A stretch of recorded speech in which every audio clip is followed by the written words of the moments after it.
In various ways, the conversation with Natalie Carnes that you're about to hear picks up where a previous conversation I had with iconographer Kelly Latimore left off. We talk about iconography, iconoclasm, theology, Christology, and a whole lot more. So I'll avoid giving you a long preamble and simply revisit a quote from Ellul's Humiliation of the Word to frame what's ahead. Quote, I'm not trying to minimize the importance of the image. I mean only to specify its domain and understand its limits. The image is an admirable tool for understanding reality. In the social or political world, it can even be explosive and terribly efficacious. A documentary film of a riot enables us to penetrate the world of another better than any speech could.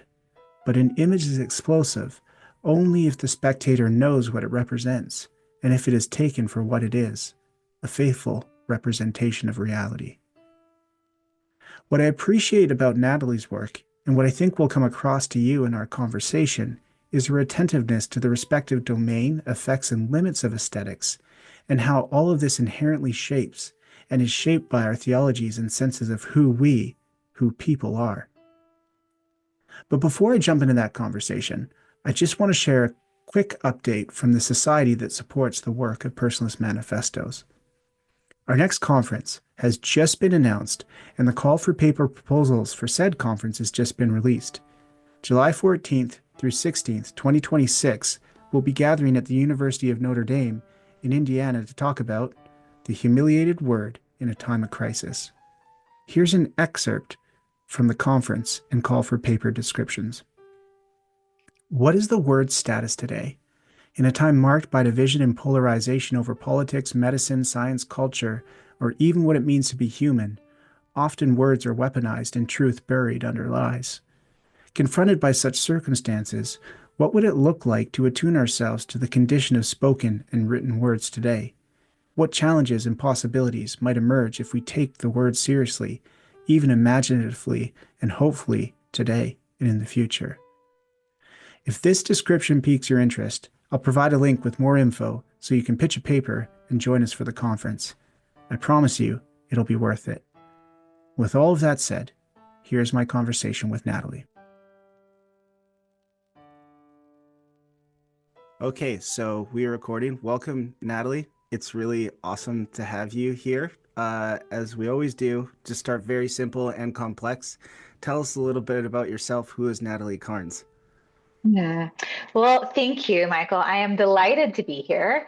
I am a theologian and I work at Baylor. I've been at Baylor for 14 years in the religion department. And before that, I was at Duke for my PhD. And before that, I was at Chicago for my master's. And before that, I was doing theology and religion as an undergraduate at Harvard. So I trained at really different places and developed a set of interests over my time that sort of are around feminist theology, theology in the arts, and systematic theology. And those are the areas I've been writing in. And recently started at Baylor with Dr. Elise Edwards, the Baylor Initiative in Christianity in the Arts. So that's been a fun thing we've been doing for the last year and a half or so. Yeah, so you do bring together those three sort of areas that you mentioned, and I do want to talk a little bit about how you bring those sort of three areas of focus together. But the more basic question I have is, which one came first? Or maybe it was like one or two came first, but like, did it start with the interest in the arts?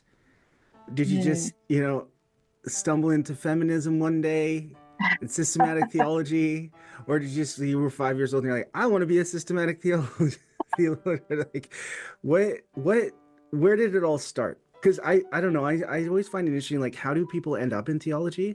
Because unless you Yeah, come from a family of theologians, it's not like you wake up, as a right. 5-year-old and like, this is what I want to do. Yeah. Yeah, okay. Wow. So I could go back very far on this. I mean, now that you're narrating all this, I'm like, oh, I guess there were like precedents early on. I did want to be a pastor when I was like 8 Okay. and was told by my Sunday school teacher girls couldn't be pastors. I'm sure some sort of seed was planted then. But I went to college thinking I was studying applied math economics, actually. Um, and I remember seeing the indifference curve they draw in economics drawn for like the millionth time, like the my spring of my second year, and thinking, as they say, this represents people's motivations. And just thinking, no, it doesn't. People's motivations are much more complex than that. And like there are economists working on very complex pictures of people's motivations. But when you're in these like early classes, that's what it is. And I just felt like, no, I want to get into like where the motivations are much messier. And I flipped into a religion class to fulfill one of the requirements. And then I was just sort of hooked. And I needed to get into religion class my sophomore year. And my advisor was like, well, why don't you just take this feminist theology class? And so I sort of wandered over to the divinity school and took feminist theology with Sarah Coakley. And that was, so I took feminist theology before I took intro to theology. So in a way, it did come first. And shortly after that, I was taking Cappadocian theology with uh, now Father Maximus Constas. And I had this really key moment in that class when we were studying Gregory of Nyssa's Life of Moses. And we were always supposed to write 3 questions we wanted to pursue and turn them in before class, before the lecture. And so it was like me and a lot of div school students. And my question was like very simple. It was like, what does he mean by beauty? I was really intrigued because I was reading all these postmodern people who were doing stuff with aesthetics, and like Gregory was doing, like beauty was calling Moses up the mountain. And like, what does that mean? It's so resonant with some of these other thinkers and so different. And the professor, Father Constance now said, Natalie and her questions, ask this question. And in some ways, that is the question. And so that was like an awakening for me of like having that question singled out as the question. And so really early on, I guess in my theological training, feminist theology, systematics, and aesthetics were already right there in play and intertwined. And I didn't necessarily see the connections in the way that I see the connections right now, but they were all there as part of how I came into becoming a theologian. Yeah. In another conversation that I had recently, we were talking about this, that so much of it just comes down to showing up with Mm, curiosity and yeah. work ethic and hopefully kindness, but um, yeah. And then, I mean, what a start with with Sarah Coakley. Like that's a Yeah. really great entry point into theology, and then patristics. Okay, that makes a lot of sense. I mean, I don't know, maybe I'm projecting here, but I remember, you know, seeing live music growing up, and it took seeing a certain band to be like, hey, maybe I could do it. There's ones Mm, where it felt so distant, and then there's mhm. other ones where you see me like, well, if they're doing that, then I can do that.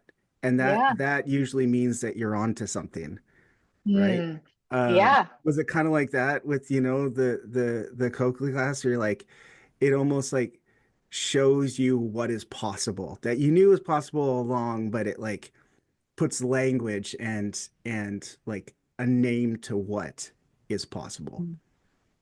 You know what was really important for me? I mean, I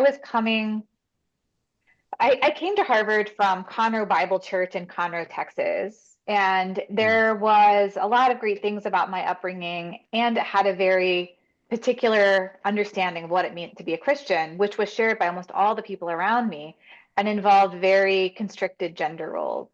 And I thought, I either have to choose between this kind of Christianity or nothing.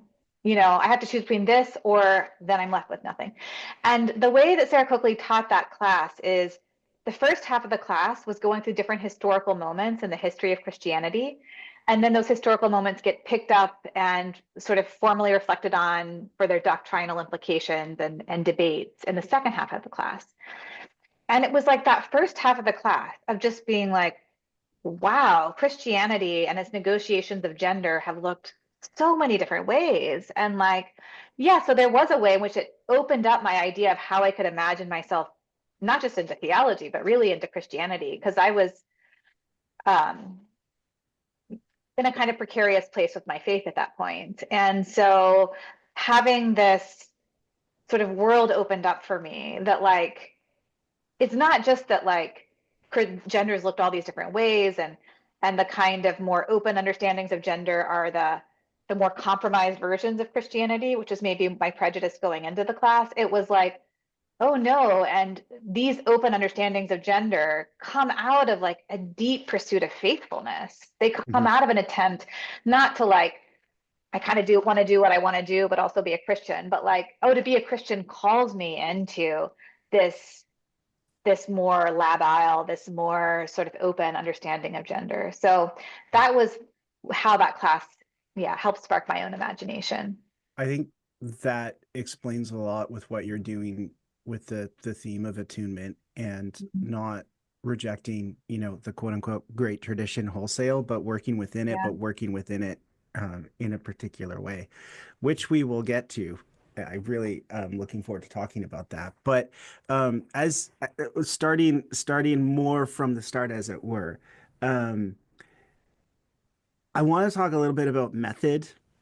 Okay. Uh, so so what we're talking about right now, like uh, aesthetics, womanist theology, and systematic theology and ethics, those things tend to be separate, right? I mean, we kind of are all the products of it, like specialized disciplines, um, you know, ever greater specialization, and never the twine shall meet. But you're bringing them together. Um, and what sort of reactions do you get, positive and or negative? Because being a theological ethicist myself who is interested in aesthetics, I find myself constantly pointing out that so many of the writers of scriptures are doing just exactly that. It's like an integrated, interdisciplinary approach to life with God. And yet now we're at this point where it's kind of like pick a lane and stay in it, or pick one or two and stay in it. And yet you're trying to work in multiple lanes. I don't even know if lanes is the right analogy for what it is that someone like you or I am trying to do. But like, what sort of reactions do you get to bringing these sort of pieces together, and what account do you give when you're sort of like, well, let's keep theology pure, like let's just make it about doctrine, don't muddy it up with aesthetics, don't muddy it up with all the the gender stuff, just keep it platonic and pure. Yeah. Okay. Yeah. Um, Did I just trigger yeah. you? I've never heard someone say something exactly like that, but I think that's like a funny, like distilled version of maybe the critique behind an attitude that I've seen Oh before. yeah, yeah, yeah. No, like I've never No. had anybody say it to me in specifically those terms, but Uh-huh. that's how I interpret. It's more of an attitude, or even just this Yeah. like, I Yeah. remember one time I got a comment. Someone asked me like, uh, and I was still in the UK at that point. Oh, what are you doing your research? And I said what I was doing, and the response was, well, that's very cutting edge. And I was like, thank you. Is it like the Brits are like very skilled at being able to insult you without an American knowing that they're being insulted? Yeah, yeah, You're like, is that how is when you say that I'm brave, do you mean yeah, yeah, yeah. I Oh have yeah, that's very courage or brave that of I'm you. foolish? I'm not Yeah, yeah, sure. exactly. Yeah, yeah. Yeah, So but I think yeah. yeah, I think it's a great question. I mean, for me, I see these questions as deeply intertwined, that the way that the questions raised by theological aesthetics about how and where God is perceived, about how God comes to us in our material existence, about how we in our material existence honor or betray the divine life, like all of these speak to issues at the heart of systematic theology. And feminist concerns about idolatry, authority, hermeneutics, they're all preoccupations of systematic theology. Um, and as you've mentioned, this is much more obvious sometimes. Their connections are more obvious sometimes in pre-modern thinkers. For example, categories of fittingness, an aesthetic category, right? They run throughout the tradition. You have to prepon in Greek and conveniens in Latin, behovely in Middle English. They've all been central to how theological arguments are made. They're made on this category of fittingness.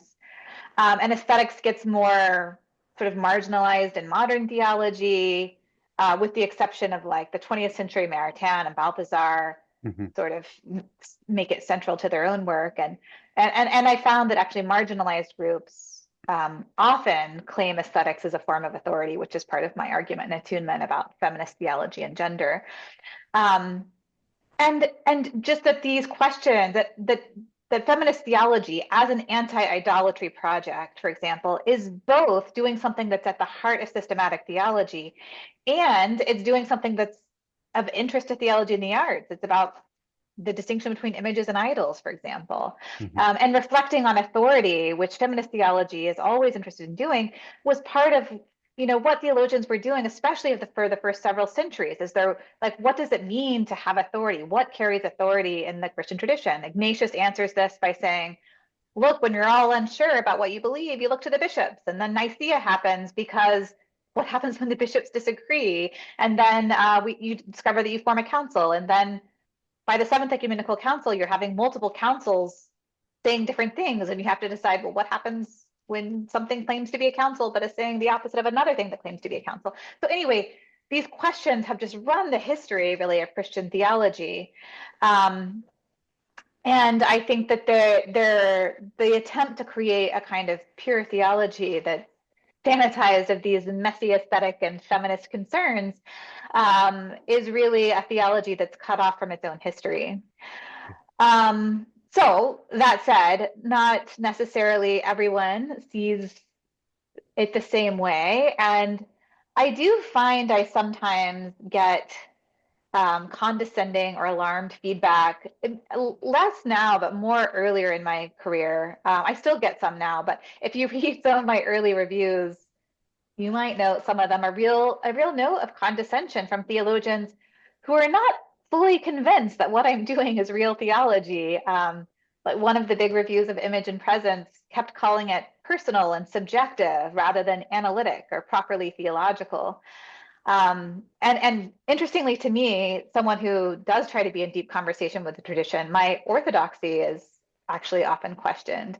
So yeah, people have those kinds of reactions, but the longer I go in my career, the less I have to deal with that as like a block to getting my work out there in the world. And I think that's just part of the conservatism of a guild, right? Is that Yeah. Yeah. changes Yes. slowly. Yeah, I mean, and that's encouragement for people to stay the course despite the Yeah. resistance, right? And Mhm.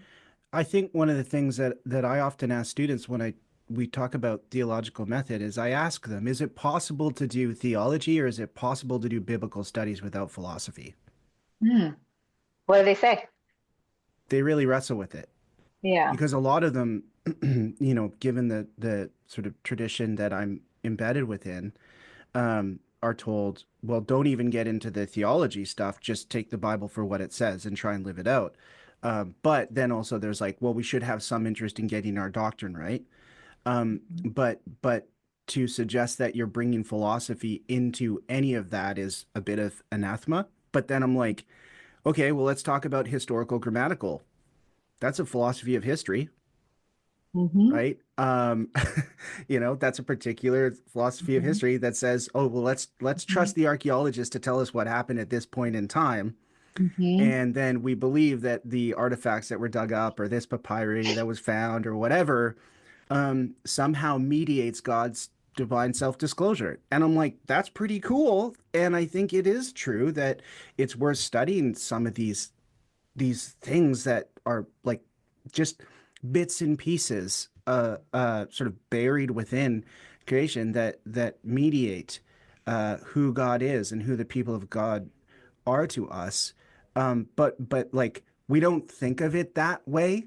We just think of it as like, well, it's just this is scientific, right? Or with the systematic theology piece, it's like it's so influenced by Platonism, but nobody like um, questions that because it kind of gets to be at the center and it sort of arbitrates who's in and who's out, who's pure, who's impure, who's orthodox, who's not.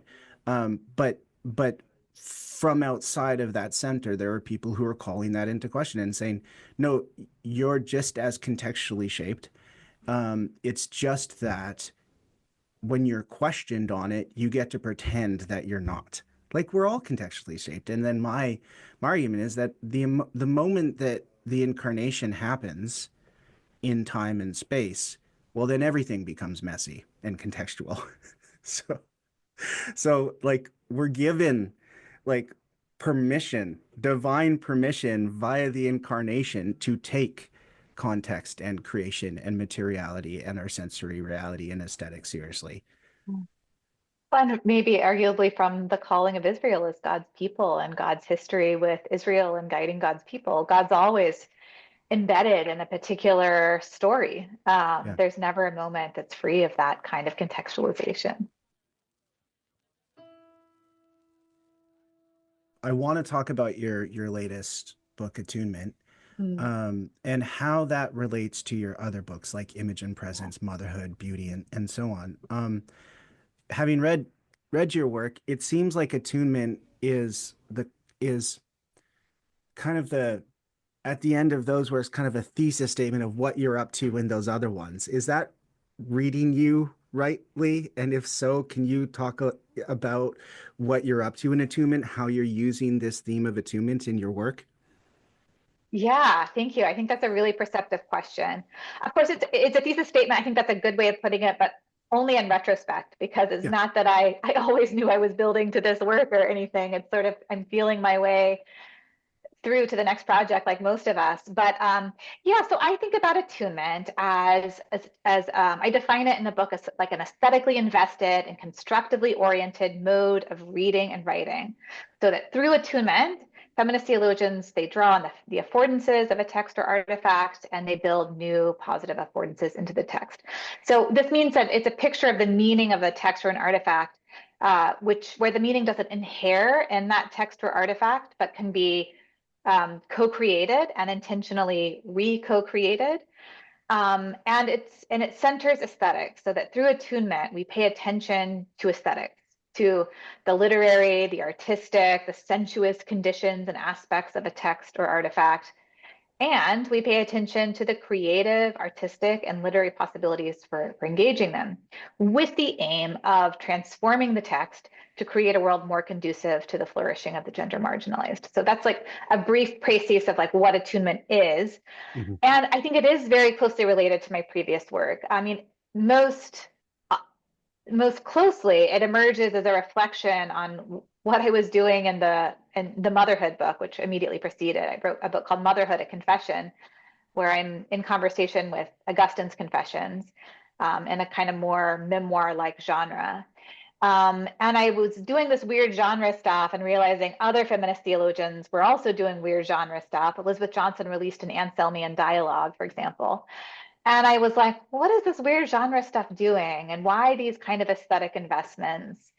So it very much emerged from motherhood, which actually some of that shows up in the first chapter, like kind of reflecting more explicitly on the work motherhood's doing.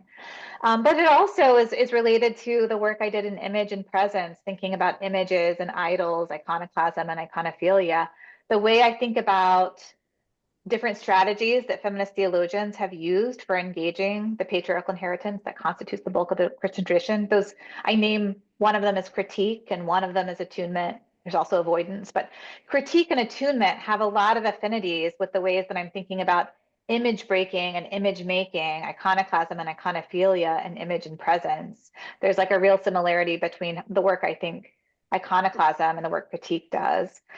Um, and I think attunement is a kind of image making. So, and then of course, in attunement and centering aesthetics and beauty as theologically significant, it harkens back to my first book on beauty. So there's ways, you're exactly right, where it's sort of drawing on threads of all the different works that I've done, and is trying to maybe more explicitly than any of them think them together as part of one single project.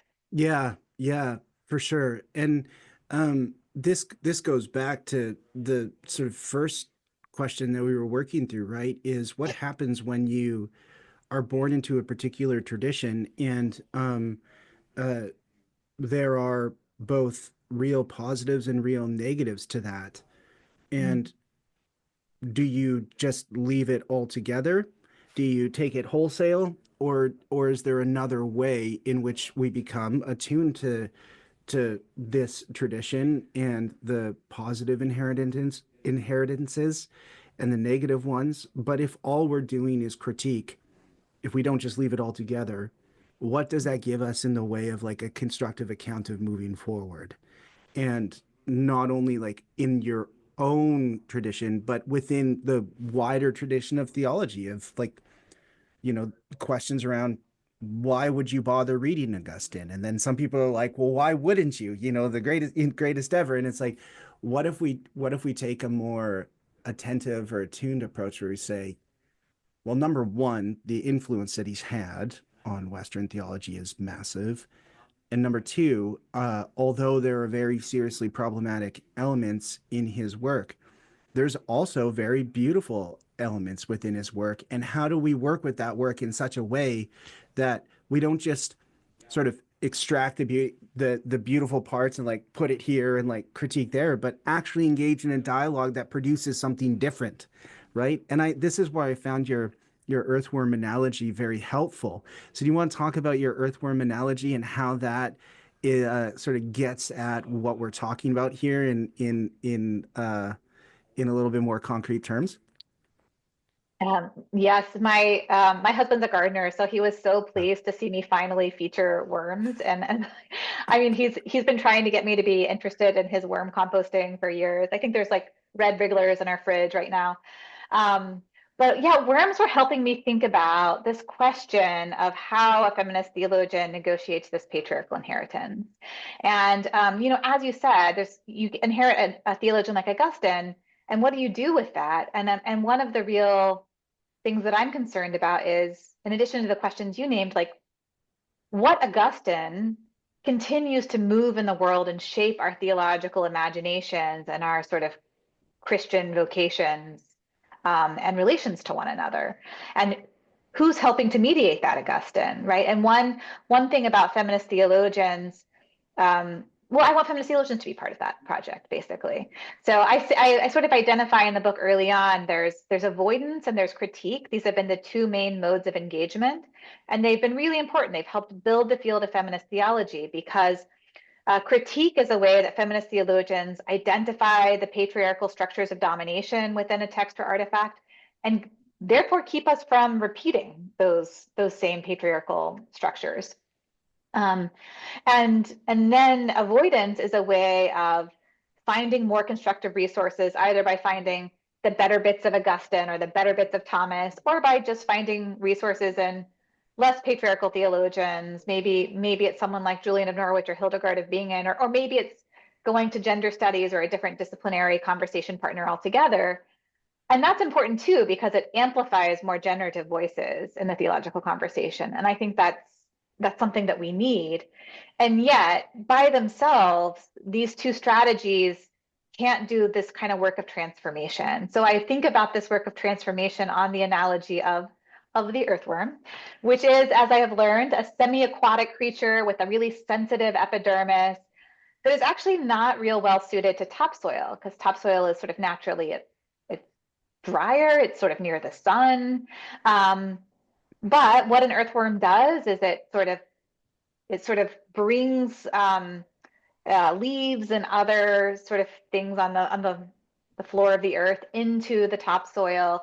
It aerates it, it moves through it, it leaves its castings, and all of these things that the earthworm does, it changes the physical chemical composition of the soil in a way that not only allows the earthworm to flourish, it's now more the kind of environment that's sort of damper, more protected from the sun, that's good for the earthworm, but then it allows plants to flourish, and it allows animals that eat those plants, and then animals eat those animals to flourish. So it really ends up transforming the entire ecology of a place. And I'm really interested in how feminist theologians can participate in what's called with the earthworms niche construction theory, niche construction. And I see a niche as different from a silo, because where silos can be spaces of safety and spaces that are sort of set apart to maintain a kind of distinctiveness, a kind of haven or refuge, that's important. But we also, and really importantly, need niches, which are sites of transformation. They're sites where there's exchanges and changes that filter out into the broader environment, so that it's not just feminist theologians who, for example, you know, every divinity school has to have like one feminist theologian, and you'll have your separate book series and your separate journals. But it's in fact feminist theologians transforming the entire theological terrain, allowing the gender marginalized to flourish, and also really everyone to flourish in a more holistic way. Yeah. Yeah.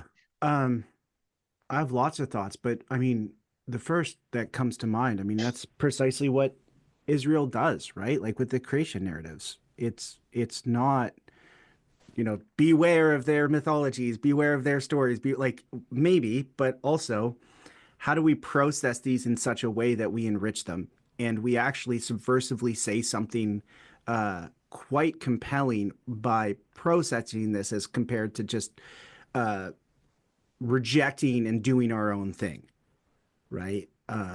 Second, it reminds me that of a student who um, is doing research in the area of film as spiritual formation, and what she is interested in is films that are made by like professed non-Christians, but nevertheless make actually very Christian films. Um, and particularly Christ figures in films where you're like, this is a film by Darren Aronofsky. Where's the Christ figure? But the way that she gets at this is this idea of relational hermeneutics or participatory hermeneutics, and she uses a quote by Steinbeck that really gets to the heart of it, which is Steinbeck's talking in Grapes of Wrath about the storytellers in the Dust Bowl era, and they're great storytellers. Um, but the story can't really become the story it's meant to be without the people listening and participating and hearing it in a particular way. And so I think, the way that it applies to the conversation here is that if you only have a certain type of group hearing the sort of story as it's been told, well, then it's just going to continue to be told one way. But what happens when you in take this step in order to say, well, I'm listening to the stories told by the patriarchs, the greats, but here's how I am hearing it, and slowly but surely you start to change the story a little bit. And in this sense, I'm like, it's almost like doing public theology for theologians, right? Yeah, I mean, I think the common thing I hear in this is that the meaning is not something that inheres in the past, but is always sort of always being co-created. My colleague that I mentioned co-founded Bika with me, Dr. Edwards. Um, she's like also an architect, and she cites this book a lot called How Buildings Grow, Mm, where she talks about important to her own sort of design work is thinking about how um, you don't finish, you don't design the building, build the building, and then it's finished. But the mm. building continues to have a life and grow in response to the ways that it's used and shifts over the course of its history. And I think that that's beautiful. And that's really the case for all of our artifacts, all of the things that we make together, is that they're continually growing and learning through the different communities that engage them. Yeah, yeah, absolutely. Yeah, I remember reading Paul Virilio's work on architecture, and he says something similar to the article you mentioned. He's like, most people who aren't involved in architecture just think there's a beginning and an end to the building. But actually, each stage of the building is a new stage, and you have to see that stage for what it is, and that may prompt you to go this direction, not that direction, and the direction you go may not be totally expected. But then you also have to stick to the plan a little bit as well. So you're like working within the confines of what you've planned and what you have, but you're also attuned in the moment to the sort of stage of life at that particular point in time.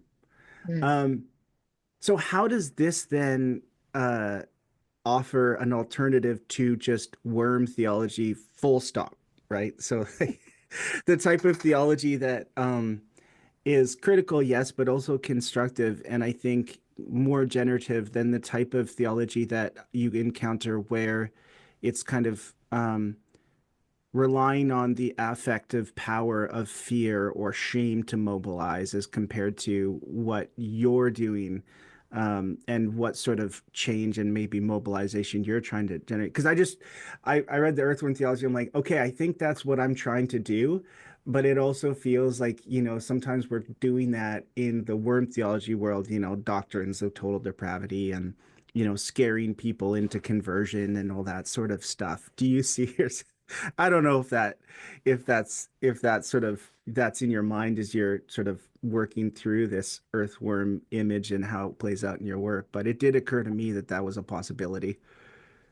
Yeah, that I do think like that theology is predicated on shame or fear, end up producing over the long run contempt and control. Hmm. And if you're, I think this is important for us as teachers, right? Because if a person's initiation into theology or biblical studies is to is to sort of activate a sense of shame by saying, oh, like your previous modes of reading and interpreting, how ignorant were they? How misguided were the communities you came from? Then you will, as a teacher, have to work hard yourself not to then reproduce that moment of shame and fear, right? Like the kind of if shame and fear is part of our initiation into theology and New Testament and Old Testament studies, then we're just going to um, keep the kind of shame and fear cycle going. But I mean, my own, I think it's really like just now I'm thinking about the way you called it worm theology. And were you calling worm theology the shame and fear theology? Yeah, yeah, like, I mean, it's just kind of that connected to the very austere, Yeah. you're treating people like worms, essentially. Not Oh, that oh, oh, I I'm see it. getting Right, down on right. worms or Yeah, anything like that, but yeah, there's just a yeah. typical move Yes.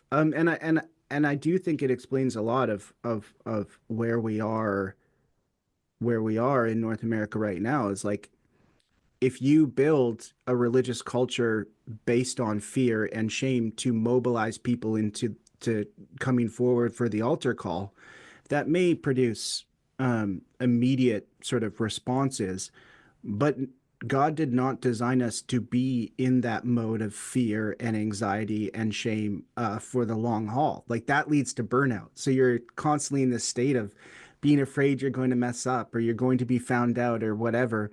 And it's just like that is I just see so much of not even just like the academy, but just like the Yeah. religious culture um, based on these sorts of things, and we're seeing the bitter fruit of it. Oh, yeah. And I mean, I think it's God does not look upon us as worms. And in fact, God himself, God and herself, God and themselves became for us a worm. Worm is one of the names for Christ. It Hmm. comes from um, Jesus' recitation or evocation of Psalm 22 on the cross, Hmm. when Jesus says, well, is saying, my God, why have you forsaken me? They also divide up Christ's clothes with lots. There's like various evocations of Psalm 22. And in Psalm 22, the psalmist prays, for I am a worm and not a person, not a human. And so that gets read into Christ on the cross, and worm becomes one of the names for Christ, where what does Christ do? Not look upon us with contempt as worms beneath Christ, but becomes a worm, entering into our shame, entering into the most soiled places of our world, of our hearts, in order to transform our ecology, our inner ecology, our world ecology, to make it conducive to flourishing, to make for us a garden again, right? Um, and I think that that difference of, yeah, not looking upon others as worms, but oneself becoming a worm, an earthworm, that Yeah, can be for the flourishing of a new kind of garden. I think that's a really important posture. I think there's a theology of divine solidarity to be Mhm. written there. Yes, divine wormliness. Yes, that's awesome. Okay, so let's jump into promises and perils of iconoclasm. This is one of the things that I've really appreciated with what you're doing, because Ellul was so iconoclastic, and I think there's a lot to be said for critique and iconoclasm, but one of the areas that I feel like that move is lacking is that it leaves you once you cleared the ground of all the idols, it leaves you little room for a constructive account of what happens next. Mhm. It it like even if you succeed in clearing the ground, that creates a vacuum, and it's not like that vacuum stays empty. It's so often filled. So, how do we, be anti-idolatry and clear the ground, but also what constructive account do we have of what comes after? And I think you're you're trying to find um, that I don't know if balance is the right word, but I'll just use that balance in your work of yes, iconoclasm, but also let's not be like iconophobic. Because so Yeah. can you work through the promises and perils of iconoclasm? Yeah, absolutely. Well, I see iconoclasm and iconophilia, like the loving of an image, as Mm, actually really difficult to prize apart in practice. That every act of iconoclasm is also creating a new kind of image. So you can see this, for example, just some historical um, examples of iconoclasm where, you know, that that people will iconoclasts will lop off the head or cross off the eyes or something, and that doesn't just destroy an image. In one way, it does destroy the image, but in another way, it's also creating a new kind of image, an image that testifies to the powerlessness of this image relative to God, for example. mhm, And I also think, though, that a proper um, iconophilia also involves iconoclasm. So I think images, what's so powerful about an image is that they can give what they are not. In other words, um, when you engage with an image of your mother, an image of Christ, an image of a saint, that you are engaging in some sense with your mother, with Christ, with the saint. But they give what they are not. They mediate this presence beyond themselves by negating themselves. In other words, it only works when you're aware that images both are and are not your mother, that they are and are not Christ, that they are and are not Mary. And so there's like an iconoclastic structure to images that is, I think, surpassingly revealed in Christ, the image of the invisible God, whose way of giving divine presence through forms of image breaking, like the cross, is really important to how it is Christ gives God to us. And it shows that there's a kind of like iconoclasm and iconophilia that are always going to be bound with one another. So there's forms of iconoclasm that I think are what I call in the book iconoclasms of temptation. And those iconoclasms of temptation, they abrogate image engagement with an image, they police images out of anxiety. And then there's iconoclasms of fidelity, which are iconoclasms that are keeping us from getting stuck. Like they're helping us find a way to go on when we've been captivated by an image, to keep following Christ, to find the way forward. And so I see um, iconoclasm is potentially helpful in finding a mode of faithfulness to Christ, the image. So I'll also say about like an iconoclast like Ellul, and I don't know his work really, but I except by reputation and as found as he shows up in other sources. mhm. But I will say I do think some people have a vocation to that kind of ground clearing, to that kind of strong work of critique, and that it's not the case that there are just some moments of time and some giftings of people where that is the work that they are called to do.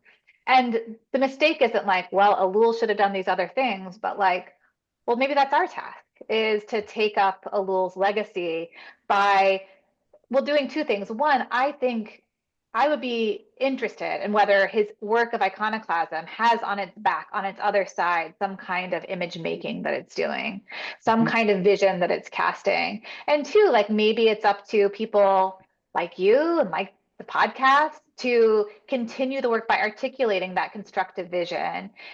Together with the kind of critique that he's also doing. Because I do think both are important, but um, I don't think it necessarily needs to be the same person who's doing everything. That some people just have particular charisms, right? Particular vocations. And that's why we have a diversity within one body of Christ, is that like not everyone has to be the whole body, that we can be little parts of it.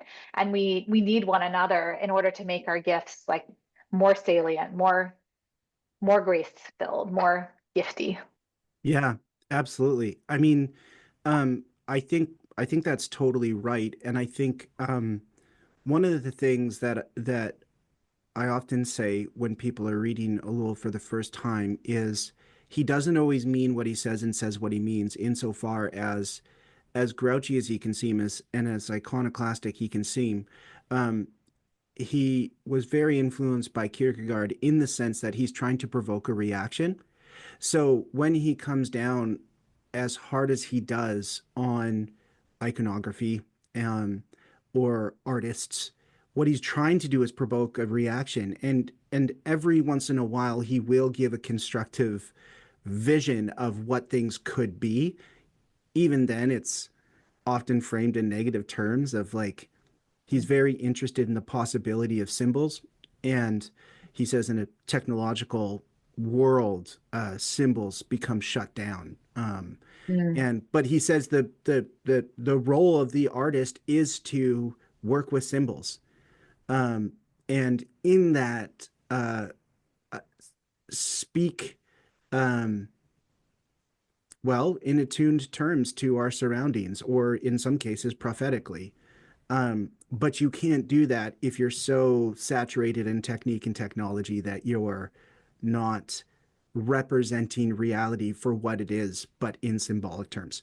mm, But you can be mistaken, like, and I totally understand why you could be mistaken where he has absolutely no appreciation for aesthetics or arts or iconography. mm, But the more that you read of him and the more you learn about him biographically, he was actually very engaged. mm, And I think you're totally right. Like very practically, like we need everybody needs a grumpy Frenchman who's iconoclastic, right? Like it's just or like sometimes I want to listen to classic rock that has a 5 minute guitar solo, and sometimes I want to listen to punk rock, and you just need both, right? We all like it. We need both, and I think that's precisely why I brought Ellul into conversation with Aurelio. Is like there are strengths to Aurelio's more construct. I mean, he's also hypercritical, and he's also a grumpy Frenchman, but he also has, being a Catholic, a background in stained glass art and teaching architecture and being involved in architecture. He just has more of a constructive account of what creation and materiality can do. Um, but it takes all kinds to do that type of work. So I think that's totally right. But I do think, you know, the type of tradition I'm embedded in, it's very low church, it's very contemporary. And so one of the things that you get within this is like, oh, well, we're not like the high church traditions, right? Like we don't mm, have liturgies, we don't have statues, we don't have, mm, the smells and bells and all that sort of stuff. And mm, there's this uh, tacit assumption or claim that that is more genuine and less prone to idolatry. But then I'm like, but that removing all of that created a vacuum that has been filled by lights, screens, right? Uh, Theater yeah. style architecture and, celebrity leaders. And so I don't think that you can get out of liturgy. I don't think that you can get out of, right, icons and aesthetics. It's just a question of Mm, what and how attuned are you to the effect that it's having on you. And so, mm, um, that's why I find what the sort of tightrope you're walking with, mm, iconoclasm and iconophilia, yeah. very, very helpful, because it Mm, it's saying we all need to be careful here. mm. Yeah, absolutely. I think that's really interesting, the kind of comparison that you're drawing, because yeah, there is a way, I guess, in which celebrities can function like kind of analogously to how saints function in certain traditions, or how charismatic holy people function, or even how a priest who can stand in persona Christi functions. Yep. There's real. Yeah, that there's real analogies, and the danger is really in having your liturgy and your worship practices so naturalized to you that you can't see the ways that the mediation starts to become uh, mediation in the sense of blocking rather than in the sense of giving, the way that the Yeah. mediation can itself become an idol. Yeah, I mean, what I do is I just ask the question, what happens if the power goes out when you're gathered to worship? Mhm. Can you still What do people worship? say? Do they They're can you? like, well, initially there's kind of this stunned silence of like, oh, what do we do? And then usually what you get is, well, we'd probably sing a cappella and then we'd probably, right? But there is that initial moment of panic and realization of like how much of our gathering and worship and therefore our formation is based on electricity and power. Yeah, And right. if you don't know what to do if the power goes out when you're gathered, then you might have an idolatry problem, right? That's basically what I'm saying. It's like we can't Mm. or right, we can't worship. I guess we're all done. Or it's kind of like at work when the internet goes down. You're like, what Yeah. do I do now? I can't work. Like, you know, Yeah. right? Hmm. So then you're like, well, I guess I can do some reading or, or whatever. But Uh-huh. those are just little inroads to Yeah. how it's easy to look elsewhere and point at, the idolaters. And then we're I mean, we're back to the theme of purity, right? Like we're the Yeah. ones who have the pure worship, but actually, Mm. what is pure worship? Well, actually, it's just loving God and loving your neighbor and taking care of people, right? Yes, we're talking about what icons do. Yes, we're talking about aesthetics. Yes, we're talking about working with tradition, but you're also saying, like, where does all of this lead?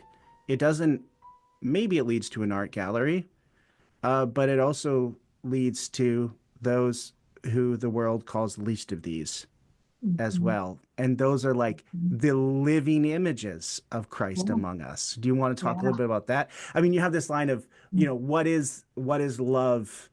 I'm paraphrasing of what is God's love but to descend, Yeah. right, to us Yeah. and dwell among Yeah. us.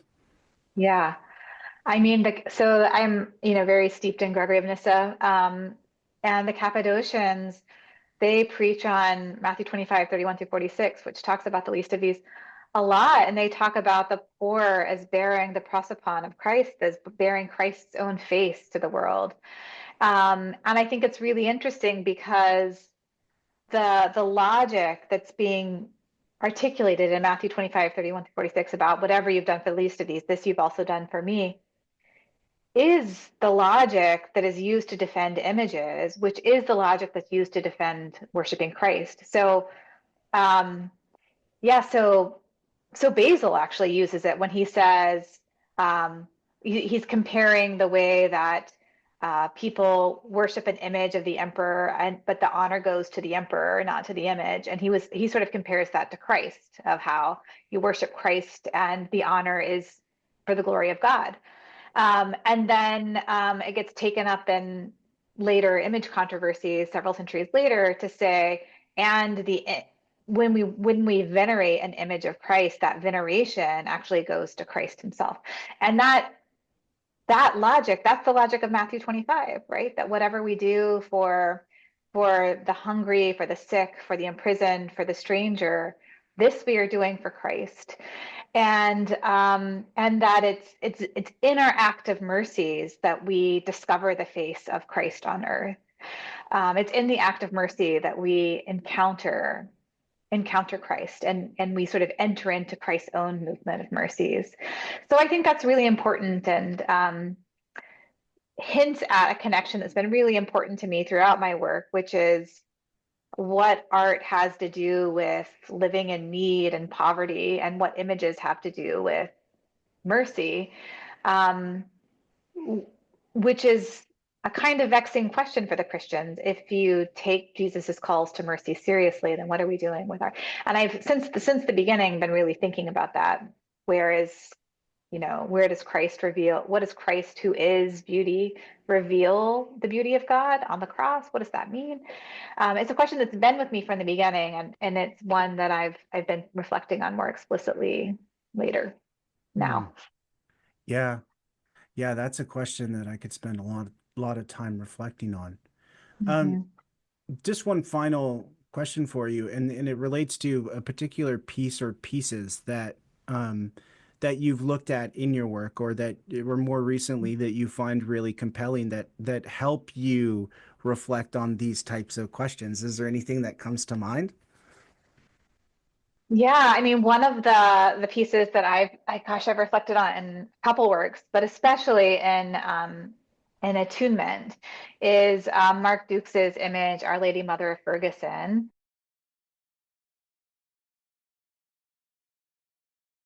Hmm. which is an image that is it's an icon. It's done in the style of an icon, and it's a revision of an old and important icon pattern called the Virgin of the Sign.